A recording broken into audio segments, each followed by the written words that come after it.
Imagine inheriting a house, but not just any house. A forgotten mansion, laden with debts and secrets that have long been hidden in the shadows. Why would anyone turn down a generous offer that would solve all their problems? What does this house hide that is worth so much? Get ready for a journey where money and power aren't everything, and where family secrets can change everything. After all, some inheritances are more than assets. They are battles. Emily Carter was returning to the town of her childhood, a small, forgotten town in the countryside, where every corner seemed to carry dusty memories. The winding road that led to his mother's old house was lined with gnarled trees, as if the path itself was in mourning. Even the daylight looked different there, softer, filtered through the leaves that let only a few shy rays illuminate the ground. In the glove compartment, the envelope bearing his name had not yet been opened. She knew it contained her mother's will, but she had avoided reading the words that would turn her life into a succession of unexpected responsibilities. Emily breathes melt and finally opens the envelope. The first lines of the will were formal, written in a careful and tired handwriting. To my daughter, Emily Carter, I leave my house and everything in it. Emily paused the reading. As if the grief wasn't enough, she now had to face the weight of an old house, full of stories, but also full of debts, bills that had been accumulating over the years. The house appeared in his field of vision, majestic and decadent at the same time, a relic of the past that had seen better days. The windows were large, but closed by heavy curtains of faded velvet. The wooden porch creaked, showing that a long time had passed since the last time anyone had actually taken care of that place. As he walked through the silent, dark corridors, the echoes of footsteps reverberated on the walls. Each room seemed to be stored in time, covered in a thin layer of dust, and the smell of old wood and yellowed paper brought back memories she didn't want to relive.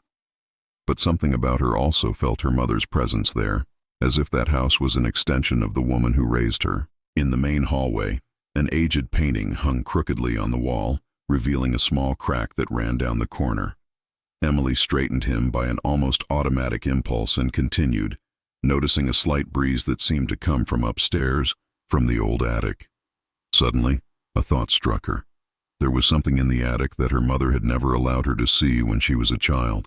Curious and apprehensive, Emily decides to explore the attic. The narrow staircase creaked with every step, and the air there was thicker, laden with dust and untold stories.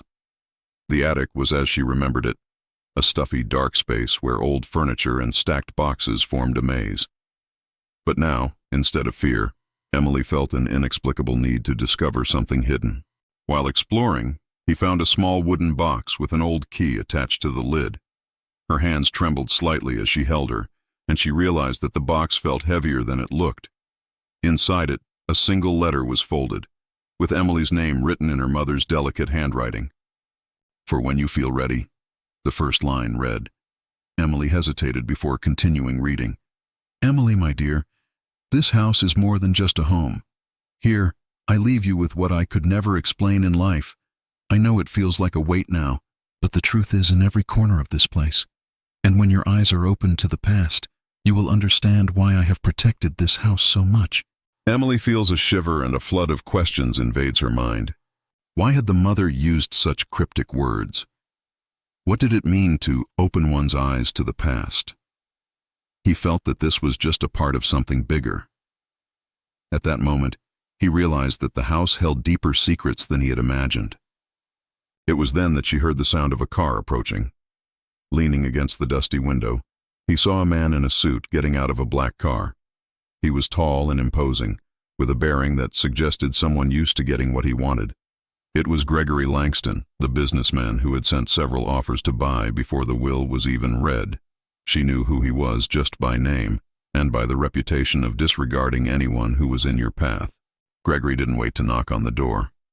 He entered unceremoniously, as if he owned the place, and stopped in the center of the entrance hall. Emily went downstairs and stared at him, her heart racing but determined to maintain her posture.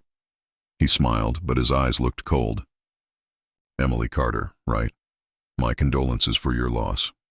I know it's not the best time, but I wanted to discuss a proposal that might interest both of us. She already knew enough about him to understand that Gregory wasn't just there to offer help. He wanted the house, and he wanted it fast. "I appreciate it, but I'm not interested in selling the house at the moment," Emily replied, trying to hide her nervousness. Gregory looked around with an air of disdain. "You know this house isn't worth much, right? It's full of debt, and it's going to cost a fortune to keep it going." He reached into his pocket and pulled out a sheet of paper. "I am prepared to offer a generous amount. Enough money for you to solve all the problems and move on with your life." She looked at the paper without picking it up.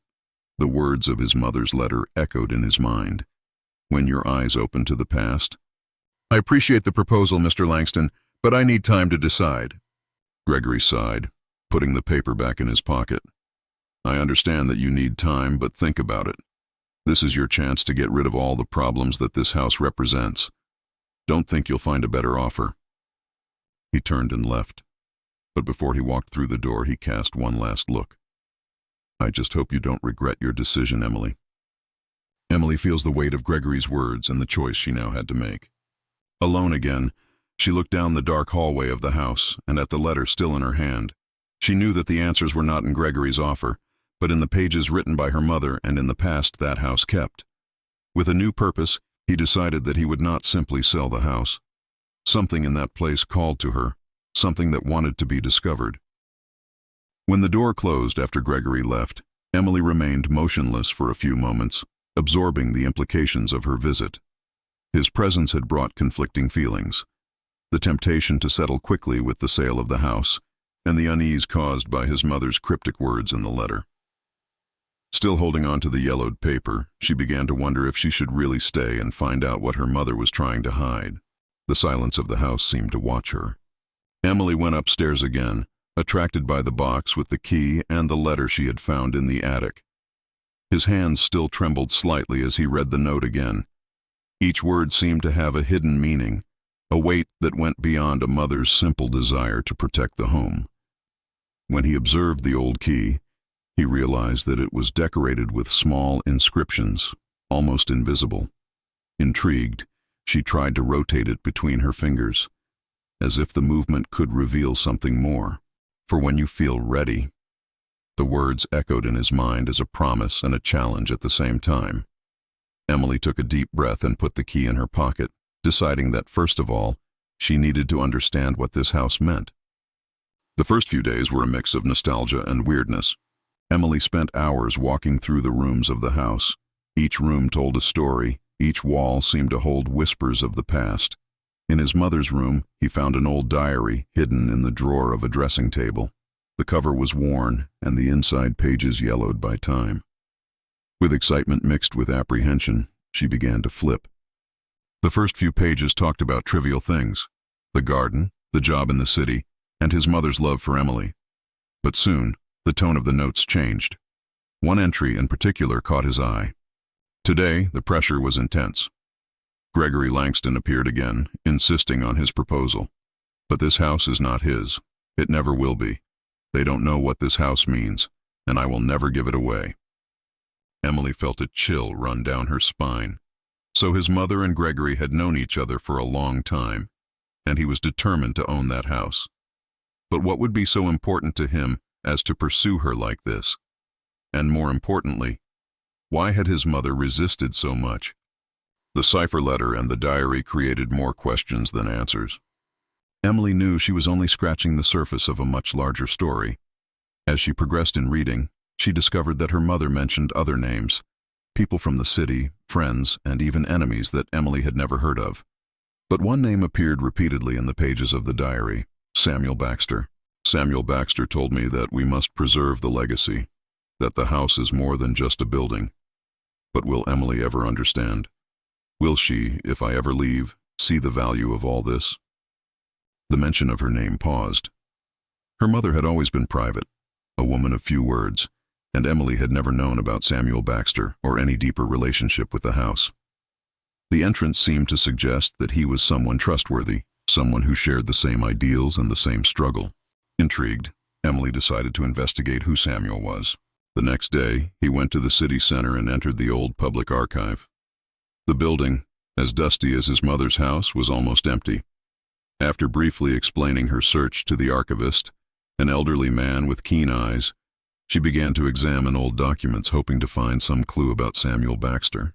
Finally, among the minutes of municipal meetings and documents of community protests from past decades, he found a name: Samuel Baxter, listed as one of the leaders of a movement to preserve local heritage. A yellowed article dated years ago detailed an attempt to prevent the development of a major real estate project headed by the Langston family. The connection between Samuel and Gregory became clearer. Emily returned to the house with a growing sense of unease. Each new discovery seemed to point to a complex web of secrets and conflicts. Her mother, Samuel Baxter, and Gregory Langston were intertwined in something much bigger than she had imagined. And it seemed this was a struggle that came from generations. Back home, something was driving her to return to the attic. Climbing the creaking stairs again, Emily began to search the place more closely. He passed through old furniture covered with dusty sheets, boxes with unused objects, until he found a small drawer built into one of the closets. Inside, a sealed envelope was kept, marked with the same symbol that was engraved on the key. When he opened the envelope, he found another note and an old photo. In the note, a brief message that sent shivers down my spine. "Emily, if you found this letter, it means it's finally ready. The key you have opens a special place, the secret trapdoor below the attic. In it, you will find what I have kept for so many years, the proof that Gregory and his family can never obtain. Now, it's up to you to decide." Emily held the key tighter.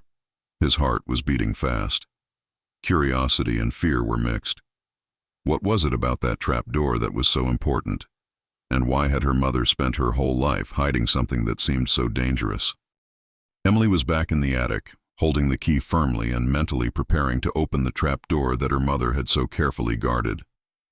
The air was still, heavy, as if every speck of dust carried old memories and repressed secrets. On the floor, barely noticeable between the wooden planks, was a small opening, a carefully carved rectangular space, which only now Emily could see in the late afternoon light. The key entered with ease, turning with a slight click. She took a deep breath before lifting the lid. The trapdoor revealed a narrow compartment, where a small chest rested, wrapped in a thin, yellowish cloth. Emily took out the trunk carefully and placed it in front of her. The moment he removed the cloth, he felt a rush of adrenaline run through his body. The trunk was antique, made of sturdy wood and decorated with rusty metal accents, but it still displayed a striking dignity, like a relic of ancient times. When he opened the trunk, he found a series of documents and letters. Many were addressed to her mother, and others looked like letters exchanged between her and Samuel Baxter, the man who had appeared so many times in the pages of the diary. Next to the letters was a small collection of faded photographs, which seemed to capture moments of community gatherings and events. In one of the photos, she recognized her mother next to Samuel, both smiling and standing in front of a sign that read Pine Hill Heritage Preservation. Emily pored over the letters and began to read. The words revealed a strong friendship between her mother and Samuel, but they also mentioned other things, themes that seemed obscure to Emily. There were references to threats and empty promises, and even mention of a legal dispute that involved, once again, the Langston family. "Dear Margaret," said one of Samuel's letters, "they are determined to take the house, but they do not know what we keep. The truth would destroy them, but you must be strong. We swear to protect what has been entrusted to us, and we cannot let them win." Emily felt immersed in an ancient web of alliances, rivalries, and sacrifices. Every line of those letters seemed to echo the struggle her mother had waged in silence for so many years, and now she understood why the house was more than just property for her mother. Gregory's desire to buy the house was much more than a simple matter of business. It was an attempt to erase the past. Near the end of the pile of papers, he found a document that looked more official, a contract dating back decades. Signed by influential figures in the city, including Gregory's father, the document detailed an attempt to buy the Pine Hill land, where Emily's house was located. But at the footer, it was written by hand. "Business suspended for irregularities in documentation. Accusations of fraud and forgery." Emily felt her heart race. That document appeared to be evidence that the Langston family had tried to buy the land using dubious methods. Now it made sense that Gregory was so interested in getting the house. He needed to keep those records from falling into the wrong hands. As she stepped down from the attic, Emily felt as if she carried a double weight. Not only that of her mother's inheritance, but also the burden of a secret that could change the town's history. Now more than ever, she knew that selling the house to Gregory would be more than losing a property. It would be betraying everything her mother had fought for. It was then that suddenly his phone rang, breaking the heavy silence of the house. As he answered, an unexpected voice presented itself on the other end of the line. "Emily Carter, this is Samuel Baxter." The surprise was immediate, and Emily felt a mixture of curiosity and apprehension. How had he known she was there, and how had he gotten her number? But before he could ask these questions, Samuel continued. "I heard that you found the diary and the letters. I know you must have a lot of questions. I can answer them all, but we need to meet in person." Emily hesitated, but curiosity overcame fear. After all, Samuel seemed to have answers to the mysteries surrounding his mother's life and Gregory's threats. The next day, Emily headed to the agreed location, a public park on the outskirts of town. It was a quiet, almost empty space, with wooden benches arranged under the shade of large trees. She recognized Samuel before she even approached. He was an old man with white hair and a serious look, but he had a peculiar calmness. "Thank you for coming, Emily," he said in a deep but gentle voice. "I know it must not be easy for you to deal with all this." His mother was an exceptional woman, and together we went through a lot to protect what mattered to us. Emily felt a lump in her throat, but she struggled to keep her composure. "What exactly was my mother trying to protect, Mr. Baxter? And why is Gregory Langston so determined to get the house?" Samuel sighed, looking at the trees as if searching for words in the leaves that swayed in the wind. "There's a lot of things Pine Hill tried to bury, Emily. For decades, his grandfather and Gregory's father, as well as a few other influential men, have tried to turn this city into a major industrial center. But for that, they needed the land where their house stands. His mother and I were young at that time, but we decided to fight. There was something in that land that deserved to be preserved. The history, the community, the bonds that were created there." He paused, and Emily noticed a sadness in his eyes. "Your mother spent her life protecting these ideals, and when we found out that the Langston family was willing to do whatever it took, including corrupting documents and people, she swore that she would never give up the house. But be careful, Emily. Gregory Langston is not a man who gives up easily. He will try everything to make sure you don't keep the house, and that these secrets never come to light." Emily took a deep breath, feeling the weight of Samuel's words. He knew that from then on, his life would change completely. That place was not just a house, it was a symbol of resistance and memory. And now, she was also the front line of a battle that was beginning to emerge between her and Gregory. Emily left the park with the encounter with Samuel still echoing in her mind. Every word he said seemed to fill in the gaps in the letters and documents she had found, but at the same time, it generated more questions. What really happened at Pine Hill that made his mother and Samuel have to fight so hard? And why did Gregory seem so ruthless in securing control of the house? Back on the property, Emily walked the halls with a fresh eye. The house, once just a burden and a responsibility, was now a centerpiece of a story she had barely begun to understand. With each step, she felt more connected to the place, more determined to preserve it. Night was already beginning to fall when Emily heard the sound of footsteps in the hallway. Surprised, she went to the door and found her Aunt Beatrice, an elegant woman with an austere expression, whom she had not seen since her mother's funeral.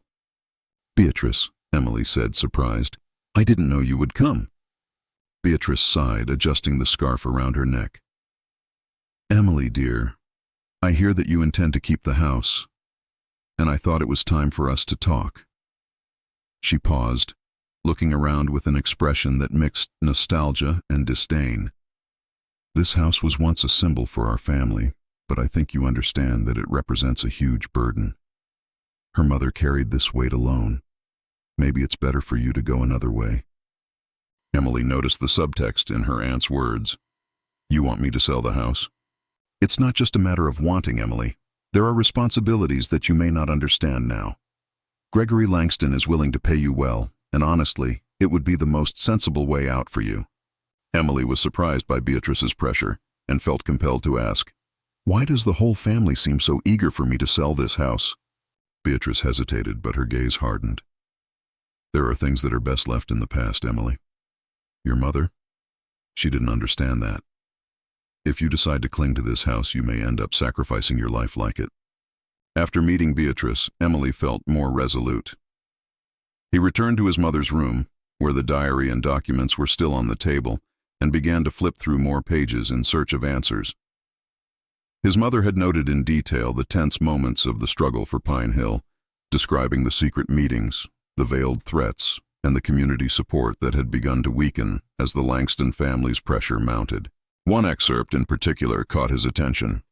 "Samuel and I discovered something we never imagined. The land where the house is located is more than just a piece of land. The historical and cultural value of this place, it is a legacy that needs to be protected. But the Langstons will do anything to cover it up. They know what's buried here. I just hope my daughter understands one day." The words, "what's buried here," made Emily shiver.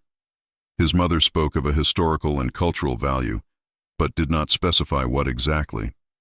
Was it something symbolic, or was there really some secret buried in the land where the house was built? While still digesting the new information, Emily received an unexpected call from Gregory, who had apparently learned of her conversation with Beatrice. Gregory's tone, usually calm and calculated, now carried a note of urgency and irritation. "Emily, we need to talk. Personally." Reluctant, but driven by curiosity, Emily agreed to meet him at a local cafe. When he arrived, he found Gregory already at the table, looking out with a grim expression. He greeted her with a tense smile and got straight to the point.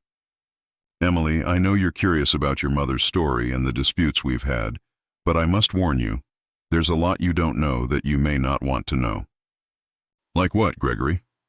That you and your family tried to take this place by force? That there was a movement to protect the city and its history?"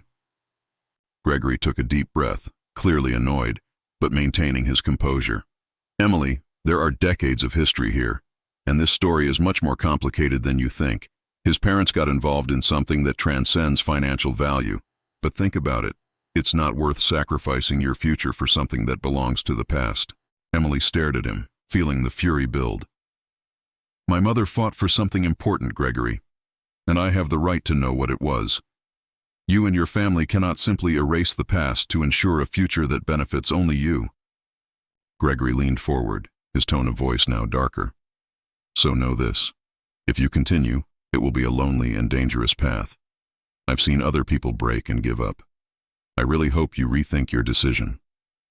Emily held her ground despite the tension in the air. He knew that this battle was far from being a simple land dispute. As she left the cafe, Emily felt more determined than ever. Gregory's every word seemed to confirm that there was something big hidden in that house, something that his mother had protected at all costs. She remembered the words in the diary about the historical and cultural value of the property, but she knew she couldn't figure it all out on her own. Returning home, she felt ready to face whatever was necessary. The meeting with Gregory had been a watershed. It was no longer just a financial inheritance, but a legacy of justice and truth. That house, with its walls and secrets, was the last symbol of his mother's and Samuel Baxter's struggle. Emily returned to the journal one last time that night and found a passage that seemed almost prophetic. "Dear Emily, I know that if you ever decide to stay with the house, you will face challenges. Many will say to sell, to give up.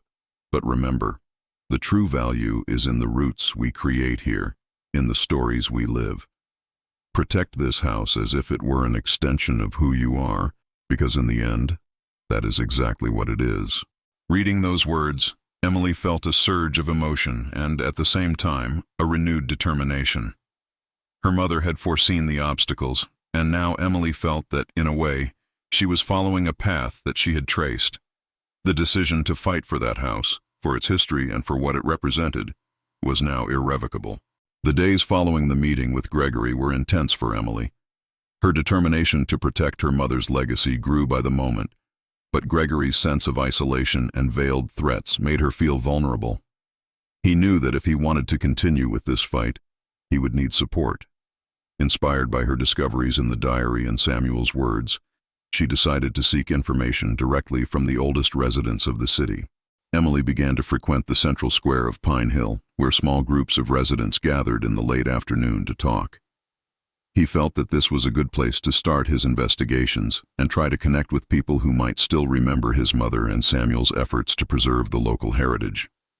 The place was simple, with wooden benches surrounded by trees, and there was a charming coffee shop nearby, where regulars used to meet.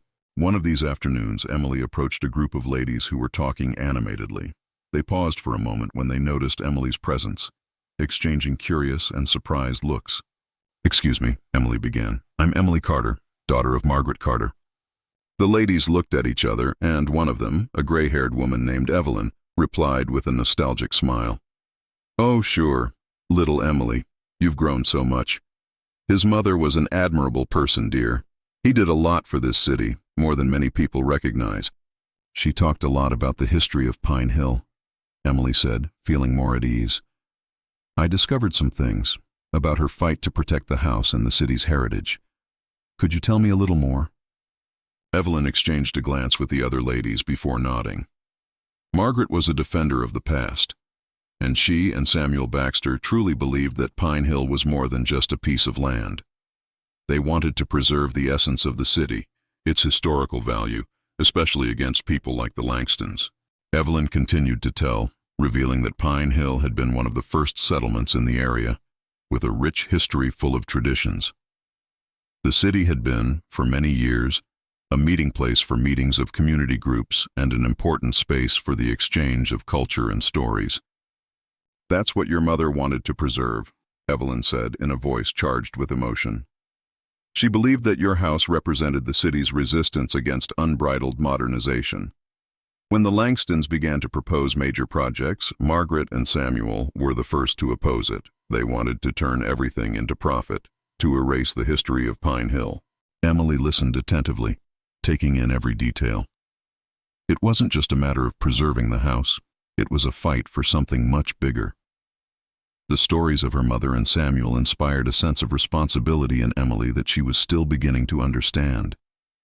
Evelyn also mentioned that, at the time, many residents supported the cause, participating in meetings and protests, although most had given up in the face of pressure and threats. Margaret and Samuel's determination set them apart, and many saw them as the last custodians of Pine Hill. As they talked, one of the ladies, named Helen, interrupted with a serious expression. "Emily, you need to talk to Mr. Thompson. He was one of his mother's biggest supporters. He was a lawyer and helped review all documents and contracts at the time of the protests. If anyone can give you more details about what was discovered, it's him." Helen explained that Mr. Thompson now lived in an asylum on the outskirts of town, but still had a vivid memory of everything that happened at Pine Hill. Emily thanked her, feeling motivated again by the idea that more answers were within her reach. The next day, Emily went to the nursing home, anxious and with a mixture of hope and apprehension. When she arrived, she was led to Mr. Thompson, a man of frail appearance, but with a watchful and piercing eye. He greeted her with a smile, visibly moved to learn who she was. "Emily Carter," he said, a slight tremor in his voice. "It's like seeing a piece of your mother again. Margaret was an exceptional woman, you know. I remember all the moments we spent reviewing each document, trying to find loopholes that would help protect the house and the city." Emily was touched by his words. "Mr. Thompson, I have found some old letters and documents. I found out that my mother and Samuel Baxter fought the Langstons, but I still don't understand everything. What really happened?" The man nodded slowly. "Well, his mother and Samuel discovered, during this battle, that the Langstons had committed fraud to obtain land. They found evidence of manipulation of records and even bribes. But Margaret never had the courage to divulge everything. She knew it would bring more problems than it solves." Mr. Thompson handed Emily a folder with some copies of the documents he had kept over the years. Among them, a contract signed by Gregory's father, which contained clauses that clearly indicated the attempt to manipulate the rights to the Pine Hill land. "These roles represent everything your mother fought to protect, Emily. But remember, with them come dangers. Gregory is willing to destroy everything and everyone to ensure that these secrets never come to light. Emily held the briefcase, feeling the weight of the commitment that was now hers. That was his mother's struggle, and now it was also his own. He knew that facing Gregory would not be easy, but giving up was not an option. Pine Hill's story and his mother's legacy depended on it. Emily returned home with her heart racing and the document folder firmly held in her hands. The meeting with Mr. Thompson had reinforced his purpose and brought new information, but it had also left an unsettling feeling. She knew that Gregory Langston would not give up easily, and that any attempt to confront him directly would put not only his future but his mother's own legacy at risk. As soon as she arrived at the house, Emily turned on a soft light in the living room and sat down to review each of the documents in the folder. There was evidence that demonstrated the Langston family's attempts at fraud and manipulation to acquire the lands of Pine Hill. Every contract and record indicated that decades ago, the Langstons were willing to corrupt the town's history and heritage to secure their own interests. Among the documents, Emily found a handwritten letter that appeared to be her mother's farewell to Samuel Baxter, written in the last years of her life. Dear Samuel, I am aware that our fight to preserve Pine Hill has brought sacrifices that perhaps only we understand. There are days when I wonder if I should have given up, if all that weight isn't too much. But I see my daughter growing up, and I feel like she'll understand. That it will carry what we have built. If she ever reads these words, I hope she knows that my love for her and for this city is what keeps me going. With love, Margaret. Emily read and reread her mother's words, feeling an intense pain in her chest.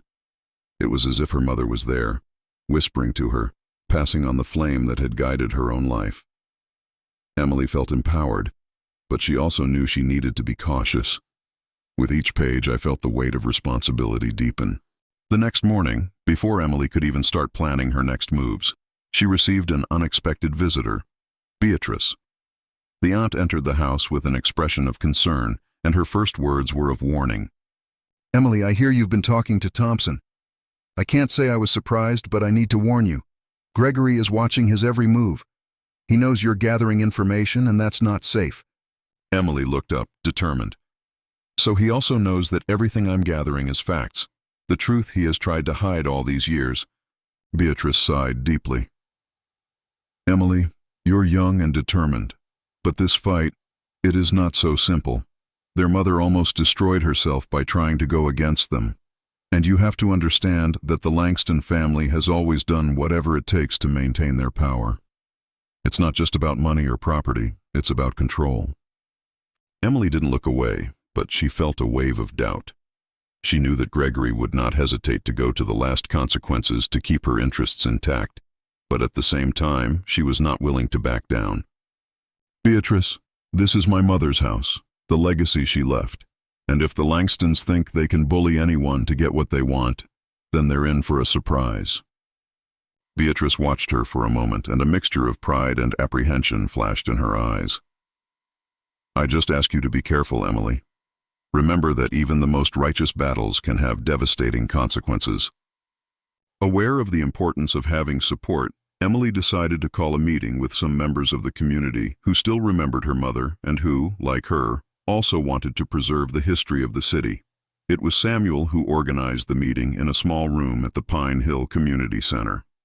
Seeing a few dozen familiar and new faces there, Emily felt a renewed strength. That fight was not only hers, it belonged to everyone. Samuel opened the meeting with a brief speech, and then Emily stood up and began to tell what she had discovered in the documents, her mother's legacy, and the Langstons' determination to erase the town's history. She felt everyone's attention on herself, and it made her realize that her mother had left a mark on those people, and that now she also carried the responsibility of continuing this fight. My mother fought to preserve the truth, and now it's our turn not to let the Langstons destroy what belongs to all of us, Emily said firmly. I know it won't be easy, but together we have a chance to protect the story of Pine Hill. In another part of town, while Emily was gathering forces with the community, Gregory received news of the meeting through one of his informants. His face twitched into an expression of suppressed fury. To him, Emily's determination was more than a nuisance. It was a threat, and, with the support of the community, it could become a symbol of resistance. Gregory picked up the phone and made a call to someone he trusted. His voice was cold and firm as he gave instructions. I want you to follow her every move and anyone who is involved. If she is not convinced by dialogue, we will need more measures. Persuasive. After the community meeting, Emily and Samuel remained at the community center to discuss the next actions. They knew that Gregory would try to retaliate in some way, but they also knew that they needed to be ready for any eventuality. Emily, do you understand that by challenging Gregory directly, you're treading on dangerous ground? Asked Samuel in a serious tone. He's not the kind of person who lets threats go unpunished. Emily nodded. Yes, Samuel. But if I don't, my mother's sacrifice will have been in vain. And if Gregory wants to erase our history, then let me be the last to stop it. Samuel smiled proudly and put his hand on her shoulder. Whatever it is, you're not alone, Emily. We are all with you. Emily woke up the next morning with a strange sense of urgency. He knew that the support of the community was an important step, but the tension around the battle against Gregory seemed to intensify by the minute.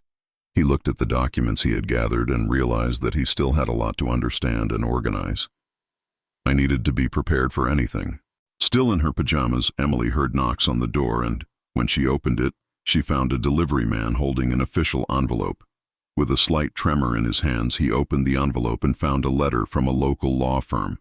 Dear Miss Carter, we have been informed that you are engaging in activities that could harm the integrity of our city. On behalf of Mr. Gregory Langston, we are requesting that all of his actions involving statements against him or his company cease immediately. Any defamatory statement or attempted incitement will be dealt with appropriate legal means. Carefully, Doyle and Associates.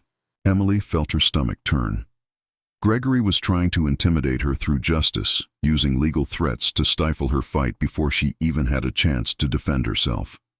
She knew he would do anything to prevent her from gathering more support, and this letter was the first of many attempts to weaken her. Realizing that she would need legal advice, Emily turned to Samuel, who had already faced Gregory and his family in the past. Samuel reassured her, explaining that this letter was a common scare tactic, a way to undermine her courage before it even began. Gregory doesn't want you to take this any further, Emily. And this letter, it's just the beginning. He'll try anything to push you away and keep you in control. But remember, as long as you have the community on your side, you will be more protected than he thinks. With this in mind, Emily decided to strengthen her ties with the members of the city. She knew she couldn't do it all alone, and that having the support of people who trusted her and the fight for Pine Hill would be essential to moving forward. That night, while organizing some documents in the attic, Emily heard a strange noise coming from outside the house. The sound was subtle, like light footsteps on the dry leaves, but it made her stop and listen carefully. He approached the window, but all he saw were the shadows of the trees cast by the moonlight. Determined not to be intimidated, she went down and out the front door, lighting the way with a flashlight. Everything seemed calm, but an alert instinct remained alight. As he approached the entrance of the house, he found a note stuck to the door with thick and firm letters. This is just the beginning. Don't think you'll achieve something on your own. The note left her perplexed and worried. Gregory was stepping up his threats, trying to intimidate her directly. But Emily didn't want to give in to fear. He decided that it only reinforced the need to continue. The next day, still determined to strengthen her alliances, Emily visited an old family acquaintance, Robert Klein, an investigative journalist who had helped her mother through some of the past protests. Robert was respected in the city and had influence over public opinion, which made him an essential ally in the fight to divulge the Langston's secrets. Robert greeted her in his office with a warm smile and shook her hand firmly. Emily, it's an honor to see you taking the reins of this fight. Your mother would be proud. Emily couldn't help but smile. Robert, I know that Gregory Langston has powerful influences and will do anything to stop me, but I need help to make sure that the truth about my mother and what he tried to do is not forgotten. Robert nodded, reflecting on the situation. I know the power of the Langstons well, and the media has been pressured by them before. But if you have solid evidence, I can help publish a story. It will be risky, but it will put Gregory in the spotlight in a way that he won't be able to control. Back at the house, Emily and Samuel began to organize the documents that would serve as evidence against the Langstons. Between old records, contracts with suspicious clauses, and compromising letters, they had enough material to build a convincing narrative. Robert suggested that, to give the story even more weight, Emily should give a personal interview, telling her mother's story and the Langstons' role in trying to manipulate the city. During preparation, Emily realized the importance of sharing the story with the city, but she also knew that exposing herself publicly was a risk. It would be a decisive step, a declaration of war against Gregory. With each rehearsed word, she felt that she was fulfilling the destiny left by her mother, but the fear of what Gregory could do was still there, hovering like a shadow. The day before the story was published, Emily received a phone call from an unknown number. When he answered, he immediately recognized Gregory's voice. "Emily," he said in a low, menacing voice, "you don't know what you're getting into. Spreading anything against me will be the worst decision of your life." Emily remained silent, feeling the weight of the threats and the fear of what Gregory might be planning, but at the same time he was not intimidated. "Gregory, this town is about more than just business and profit. If you think you can erase her story with threats, you're wrong. People need to know what you and your family have done, and I'm going to do it whether you want it to or not." Gregory's silence on the other end of the line was heavy, but she could imagine the look of anger on his face. Emily was preparing for the publication of the article, knowing that this morning would bring irreversible changes to Pine Hill and especially to her life. He had spent the night going over every detail with Robert, organizing the documents and preparing for Gregory's possible retaliation. The decision to confront the businessman publicly was risky, but it was also the only way to protect his mother's legacy and the city's history. In the early hours of the day, the article was published on the local website and quickly shared on social networks. The title captured everyone's attention. "The Truth About Pine Hill, the Hidden Struggle Against the Langston Interests." In the report, Robert had included excerpts from the history of Margaret Carter, the frauds of the Langston family, and the documents that proved the attempts to manipulate and illegally buy land in the city. In a few hours, the story spread throughout the city. Messages began to arrive at Emily, of support and surprise, from residents who had no idea what was happening behind the doors of the powerful. The community, which had previously seemed apathetic and resigned, was beginning to see the impact of decisions that had been made in secret, away from the public eye. In his office, Gregory read the article with an expression of fury that few would dare face. For him, this was not just a story. It was a direct attack on his authority, something that could shake his influence in the city. He quickly called a meeting with his lawyers, demanding that they file a defamation lawsuit against Emily and Robert. But the mere threat of a lawsuit wasn't enough to calm his anger. Gregory knew she needed something more incisive, something that would send a clear message to all who dared to support her. With this in mind, he ordered his employees to carry out an inspection of Emily's home, claiming that the property was in unsafe condition and that it posed a risk to the community.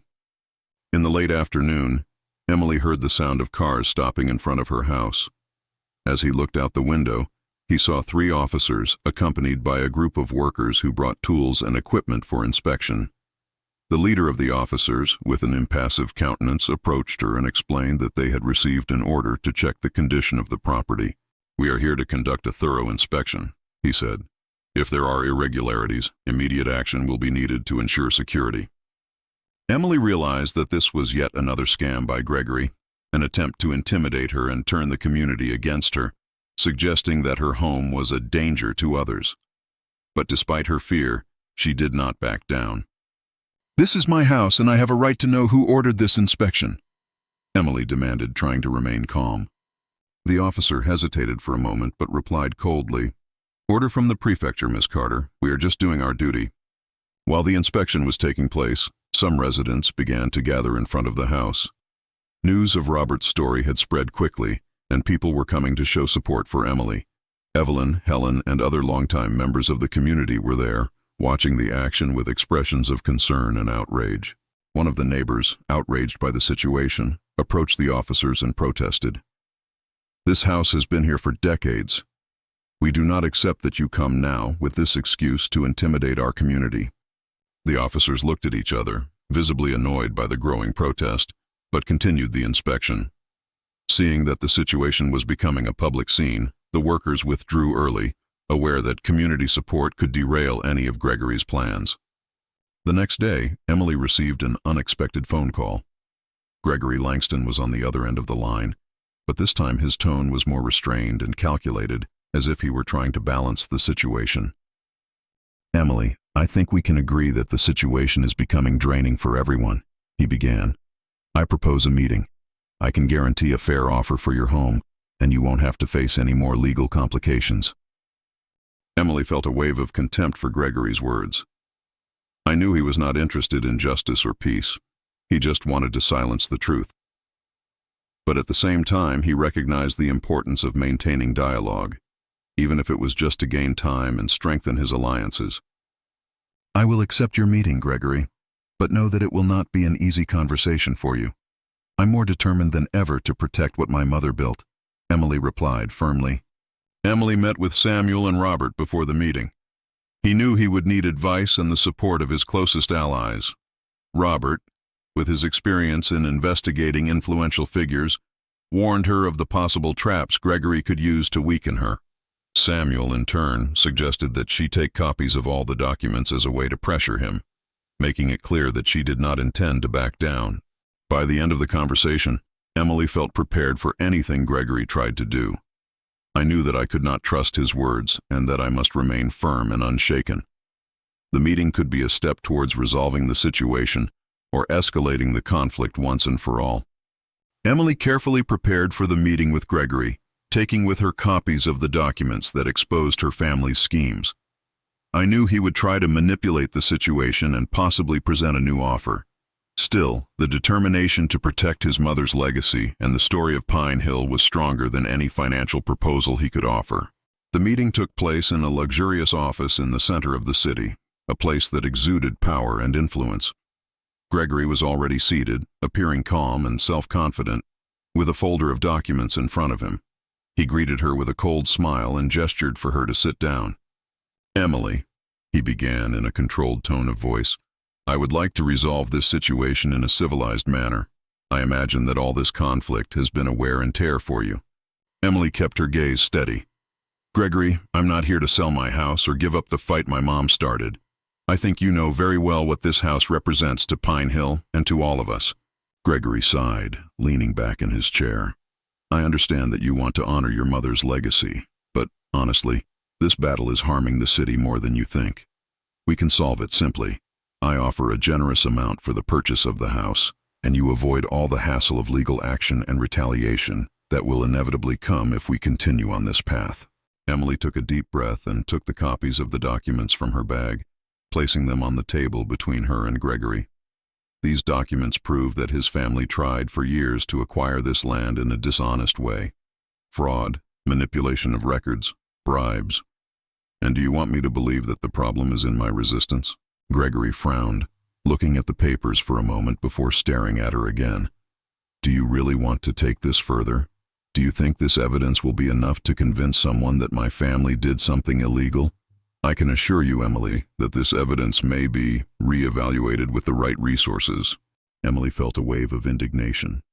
The coldness with which Gregory treated the past, as if he could erase the traces of corruption just by the power of his influence, only motivated her even more. She leaned forward and spoke with restrained calm. "These documents are just the beginning. If you think you are going to intimidate or manipulate the truth, you are mistaken. I have the support of the community and allies ready to fight for this, and every time you try to silence that story, more people stand by me." Gregory kept his expression unshaken, but there was a menacing glint in his eyes. "Well done, Emily. If this is how you want to play, know that it will come at a cost. This battle won't end so easily, and the pressure on you and your allies will be intense.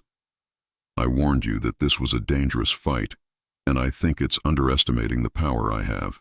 Emily stood her ground. She knew that Gregory was trying to intimidate her, but she refused to show any sign of fear. Each veiled threat from him only reinforced his will to resist. "Do what you want, Gregory.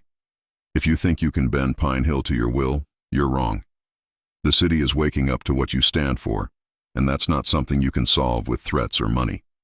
Gregory watched her silently for a few seconds, as if trying to calculate how much he could press her. Then, without further words, he gave a brief nod. Very well. If it is war that wants, then there will be war. After the meeting, Emily met with Samuel, Robert, and other members of the community to discuss the situation. She knew that Gregory would intensify his actions and that the pressure would increase on all of them. Robert suggested that they release new documents as the dispute progressed, in order to maintain community support and attract more media attention. We need to make this battle public, Robert said. The more we expose the truth about the Langstons, the harder it will be for him to attack us without suffering consequences. Samuel agreed, adding that it was essential to involve other local leaders and influential figures in the city. If we can get support from local politicians, opinion leaders, and even people in neighboring towns, it will be harder for Gregory to isolate Pine Hill and hush down history. With the new strategy outlined, Emily and her allies began to mobilize the city. Community meetings were organized, pamphlets were distributed, and even a small demonstration was held in front of City Hall, demanding transparency and the preservation of Pine Hill's historic heritage. Each event attracted more people, and Emily's cause gained strength and visibility. With each encounter, Emily felt the support growing. Neighbors, merchants, teachers, and even young students were joining the cause, inspired by Margaret Carter's story of resistance and her daughter's determination to preserve that legacy. The city was beginning to transform, uniting against the power that Gregory believed to be unshakable. As Emily's campaign gathered momentum, Gregory felt the pressure intensify from all sides. Her reputation was shaken, and the influence she once had on Pine Hill seemed to crumble as more people joined Emily's movement. He knew he had to act fast, or risk losing the dominance he had built over the years. In an act of desperation, Gregory ordered some of his employees to sabotage Emily's property, damaging part of the house during the night. His goal was clear: to intimidate her, to send a message that he still held power. Emily felt a mixture of fear and indignation when she saw the damage done to her home. The sabotage was a clear warning that Gregory would go to great lengths to intimidate her and keep her away from her fight. The broken window and the partially destroyed garden were visible symbols of the escalating tension, but instead of retreating, Emily felt her resolve strengthen. That house represented much more than a material good. It was the heart of her mother's struggle, and the symbol of resistance of Pine Hill. Early in the morning, neighbors began to appear, bringing words of support and expressing outrage at what had happened. Evelyn, Helen, and other community members came together to help clean up the site and fix the damage. Some of them carried makeshift signs and banners that read, "Pine Hill is ours," and "No to the destruction of our legacy." Samuel was among the first to arrive.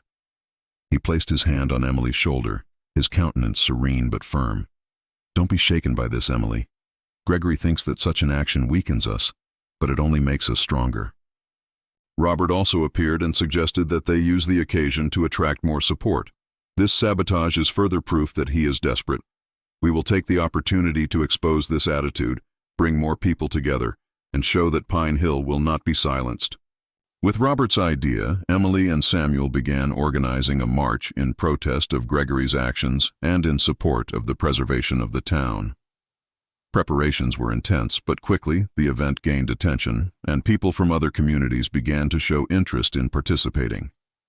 On the morning of the march, Pine Hill's central plaza was packed with people holding signs, flags, and banners. Emily, accompanied by Samuel and other allies, climbed onto a small makeshift stage and spoke to the crowd. Her voice, initially trembling, gained strength as emotion took over her. "This house and this city belong to each and every one of us," Emily began. "My mother fought for Pine Hill, and today we are here to honor that fight.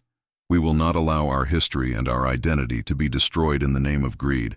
Pine Hill deserves to be preserved." The crowd cheered and some shouted in support. The unity and determination of the people present conveyed a strength that Emily had never felt before. Every word, every gesture of support, represented the resistance against Gregory and his influence. Watching the march from afar, Gregory felt his frustration grow. He knew that popular support was a difficult obstacle to overcome, especially now that the entire town was united with Emily. Realizing that he needed to change his tactics, he decided to seek out Beatrice, Emily's aunt, hoping to get an ally who would help him dissuade Emily without having to resort to further violence. Gregory found Beatrice at his house and made a proposal. Using a friendly tone, he tried to convince her that it would be better for everyone if Emily backed off. "She's too young to understand the consequences of this struggle," he said, trying to appeal to Beatrice's family side. "You, as her aunt, could help her see the reason. After all, this is for the good of all." Beatrice, who had previously remained neutral, realized that Gregory's intentions went beyond simple negotiation. She watched him for a moment, assessing the true meaning of his words, and decided to take a stand. "Gregory, my sister fought for this city with all the strength she had, and now Emily is doing the same. I will not help you destroy what they believed in and built." With the decision made, Beatrice joined Emily and her allies. Her presence in the fight was a powerful support, bringing a new perspective and, above all, the weight of Emily's own family history. Beatrice told the residents in attendance about the values her sister stood for and how Margaret's fight for the preservation of Pine Hill was actually a family cause, rooted in a desire to protect the town and its residents. Beatrice also revealed some old secrets of the Langston family, stories she had heard while living with her sister. Small details, but which reinforced the corruption and dubious practices that the Langstons used to maintain control. Beatrice's every word brought more clarity about Gregory's character and his family's goals.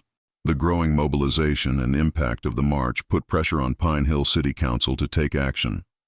An emergency meeting was called, and both Gregory and Emily were called in to present their arguments. This would be a crucial opportunity for each side to make their points and for the city to decide the future of the property and historic grounds. Emily knew that Gregory would try to manipulate the situation, but with the support of Beatrice, Samuel, and the community, she felt prepared to stand up to the businessman and defend her mother's legacy. When she arrived at the hall of the town hall, she was greeted with applause from the villagers while Gregory stood at a distance, watching everything with an expression of impatience. During the meeting, Emily exposed the documents, showing the manipulation and fraud attempts carried out by the Langston family, and highlighted the importance of preserving the history and identity of the city. Gregory then made his statement, trying to dismiss Emily's struggle as a childish attempt to keep a house in ruins and claiming that the development would benefit the entire community. After hours of debate and deliberation, the city council announced that it would need more time to review each side's documents and proposals before making a decision. Emily knew that this battle was far from over, but she felt confident that she had managed to get her message clear and firm. The next few days would be crucial. The town was attentive and anxious for the decision, and Gregory's or Emily's every move could influence the future of Pine Hill. Upon leaving the meeting, Emily was greeted with applause and words of encouragement from her allies, strengthening her for the challenges that lay ahead. After the city council meeting, Pine Hill was in a state of anticipation and tension. The support of the community was evident, but everyone knew that Gregory still wielded a strong influence on the council members.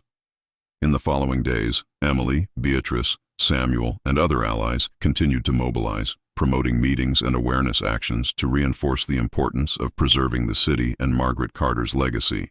While Emily and her allies maintained the mobilization, Robert suggested that they investigate the city's historical archives to find out more about the Langston family's attempts to manipulate local heritage. With that in mind, Emily and Samuel went to the public archive, where they spent hours examining old documents. Amid dusty records and meeting minutes, they found something unexpected: a letter written by Ms. Dorney's own father. Gregory dated back decades. The letter mentioned the purchase of land in Pine Hill and an obscure partnership with members of the local government, making it clear that the Langston family was manipulating the system to acquire properties for derisory values. This discovery confirmed suspicions that the Langstons had been acting illegally for decades, using their connections to profit at the city's expense. Armed with the new evidence, Emily requested a new meeting with the city council to present the letter. When he arrived at the hall of the city hall, he realized that the atmosphere was more serious and tense than ever. All the members of the council were present, and Gregory, seeing her enter, gave her a look full of fury. Emily presented the letter to the board members, explaining the context and relevance of the discovery. His every word was accompanied by murmurs and looks of surprise. It was clear that the contents of the letter dealt a profound blow to the reputation of the Langston family, evidencing that their business interests were directly linked to the destruction of the city's history. Gregory tried to downplay the situation, claiming that the letter was obsolete and that his father had been dead for years. But the council was not so easily persuaded, and some of the members began to question Gregory's practices more insistently. Realizing that his influence over the council was weakening, Gregory decided to use a more direct and threatening approach. After the meeting, he followed Emily and approached her outside City Hall. The anger on his face was evident, and he made no effort to hide his despair. "You're going too far, Emily," he said, his voice charged with menace. "I warned you that this fight would be dangerous, but it seems that you prefer to learn the hard way." Emily didn't back down. "The truth is coming out, Gregory. His family can't hide forever what they did to Pine Hill." Gregory approached, speaking in a low, cold tone. "You don't know who you're dealing with. I have the power to destroy this city, to put an end to all this. And if you keep going, you're going to lose a lot more than just a house." Despite the fear she felt, Emily stood firm. She knew that giving in at that moment would mean giving up everything her mother had fought for. With the support of Beatrice and Samuel, she felt more determined than ever. After days of deliberation, the city council announced a public meeting to publicize its decision. Emily and all of her allies were present, as were Gregory and some of his supporters. The hall was packed, with community members eager for the verdict on the future of Margaret's home and the historic grounds of Pine Hill. The president of the council stood and, after a few minutes of suspense, announced that, based on the evidence presented and the support of the community, the council had decided in favor of preserving the grounds and the home of Margaret Carter. The decision included a commitment to protect the city's historic areas and restrict the sale to commercial interests. The news was met with applause and shouts of support, as Gregory remained silent, his expression tense. For him, that decision was a devastating blow. He knew that he had lost control over the city and that his image was deeply shaken. Unable to accept defeat, Gregory decided that if he could not have control of the city, he still had the resources to harm Emily for good. In the dead of night, he sent some of his employees to intimidate residents who supported Emily and spread rumors to weaken his standing in the community. Emily and her allies quickly realized what was going on, and with Robert's help, they decided to publicly expose this attempt at retaliation. Local media covered the story, and the community came together to denounce Gregory's threats, showing that they would not be intimidated. Gregory, increasingly isolated, found himself cornered. With his influence all but destroyed and the community united against him, he realized that the fight was lost. For the first time, his power and fortune were not enough to maintain control over Pine Hill.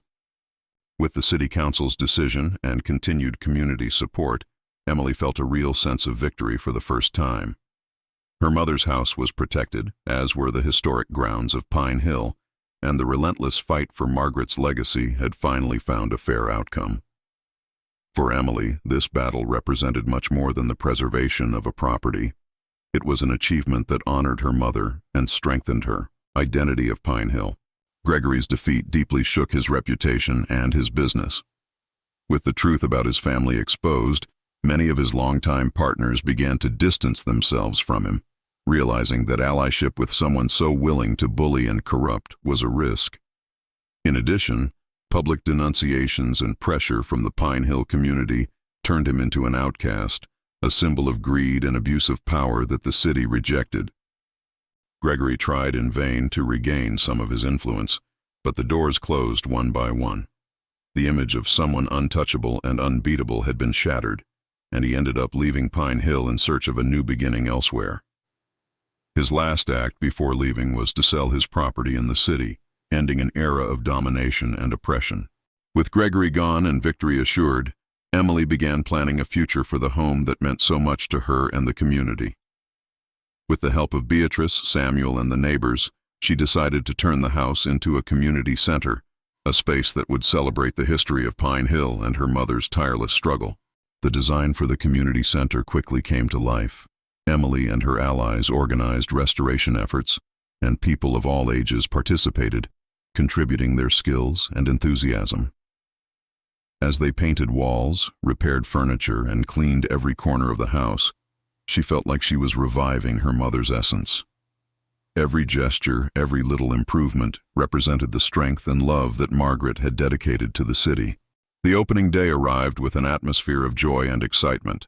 The community center was named Margaret's House in honor of the woman whose determination inspired an entire city. People from all over Pine Hill and even the surrounding towns came to honor the event, celebrating the union and preservation of a history that now belonged to everyone. Emily gave an emotional speech, recalling her mother's struggle and highlighting the importance of protecting the past to build a better future. "The story of Pine Hill is the story of each one of us," she said, her voice breaking. "And today, together, we are writing a new page. My mother, Margaret, taught us that the value of a place lies in the stories and the people who inhabit it, and this center is living proof of that." The audience applauded, and many approached to share words of gratitude and respect. Beatrice stood next to Emily, proud and moved, as Samuel watched her with a serene smile, certain that Margaret's struggle had found its purpose. In the days that followed, Emily and Beatrice became even closer. Beatrice's shared struggle and unconditional support for her sister's legacy created a powerful bond between aunt and niece. Together they began to coordinate events and activities at the community center, working to create a space for inclusion and learning, where the city's youth could learn about the history of Pine Hill and understand the importance of protecting their roots. Emily felt deeply grateful to have a family that, despite all the hardships, supported her and understood the importance of her mother's struggle. Beatrice, for her part, saw in Emily Margaret's strength and courage, knowing that the young woman was destined to carry her mother's spirit forward. With Margaret's house in full operation, Emily began to become even more involved with the community, actively participating in preservation and cultural development projects. Inspired by her mother's struggle and example, she decided to study history and preservation policies, with the aim of helping other cities protect their heritage and honor their legacies. The battle for Pine Hill had transformed Emily in profound ways. She had discovered a courage she had not known before, and she felt that she was walking the path her mother had prepared for her. Margaret's story and the fight for justice and truth echoed in every action of Emily, who now dedicated her life to protecting what really mattered. Over the months, Margaret's house has cemented itself as the heart of the Pine Hill community. The community center became a space for gathering, learning, and celebration, and the story of Margaret Carter and her fight for the city began to inspire residents of all ages. The house was not just a physical space, it was a symbol of unity and resistance, a place where the collective memory was preserved and where the future of Pine Hill was cultivated. With the support of Beatrice and Samuel, Emily organized a series of educational programs at Margaret's house. The town's youth, who had previously known little about Pine Hill's past, began frequenting the space, learning about the importance of preserving history and the impact of each individual in building a community.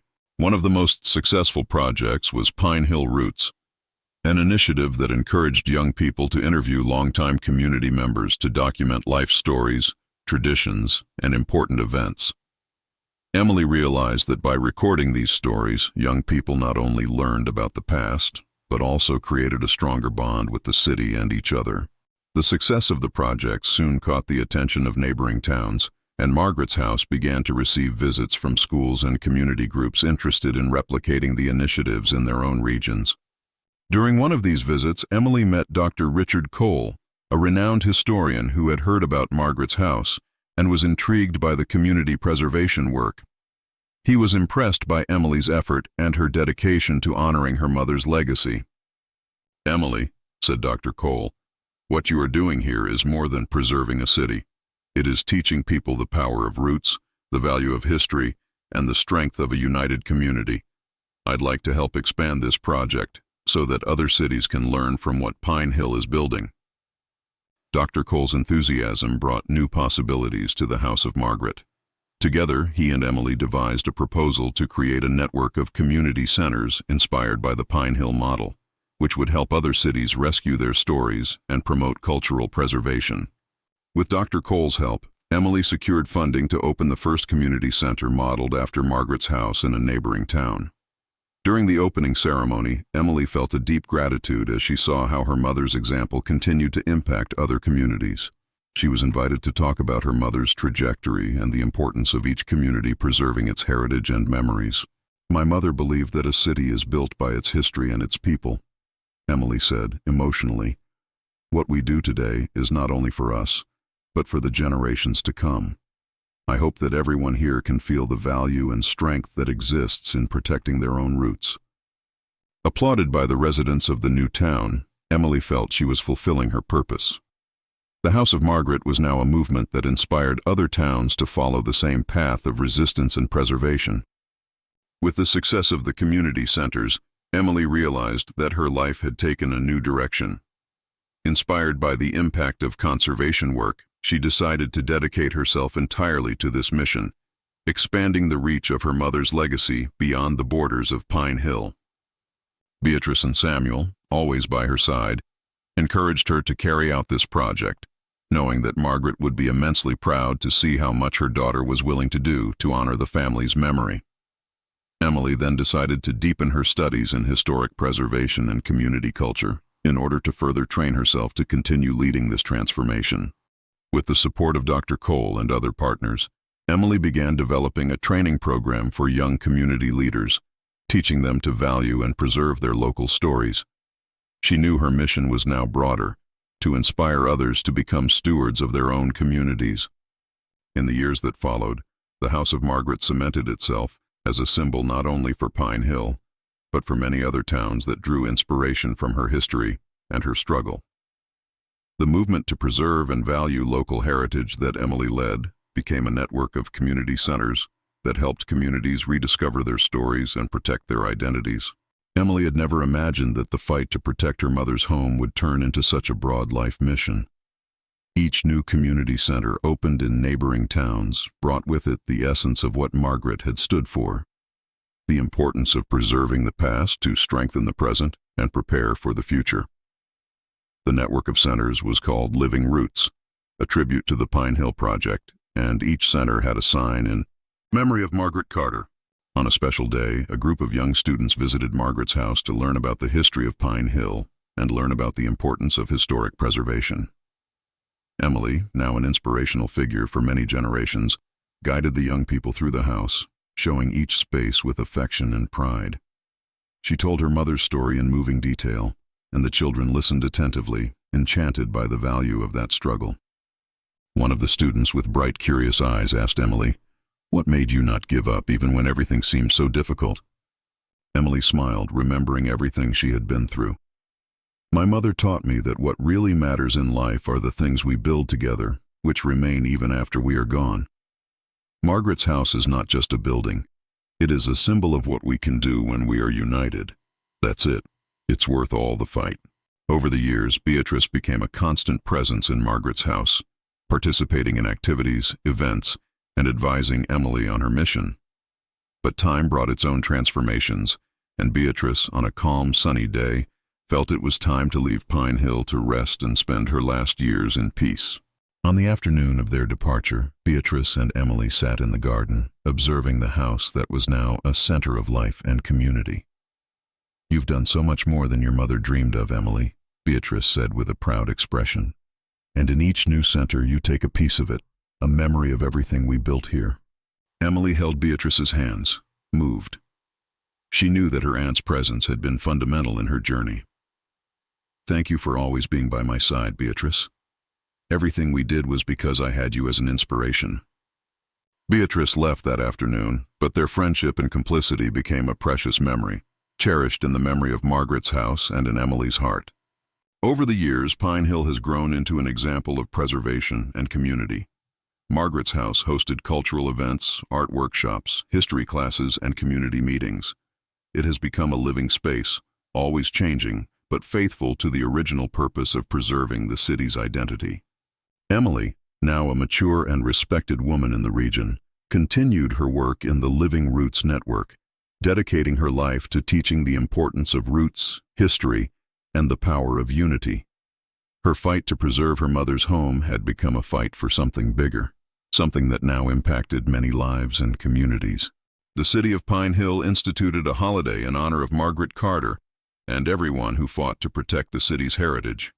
Each year, locals and visitors gathered at Margaret's house to celebrate the town's history and reflect on the value of preserving its memories. For Emily, seeing the new generations participating with such enthusiasm was the greatest reward she could receive. On a quiet afternoon, Emily walked through the garden of Margaret's house, taking in the trees and flowers that she, her mother, and the community had planted over the years. She felt deeply grateful for all that she had lived and learned. He knew that the work of preservation was not easy, but it was essential to keep alive the stories and identities that formed the soul of each city.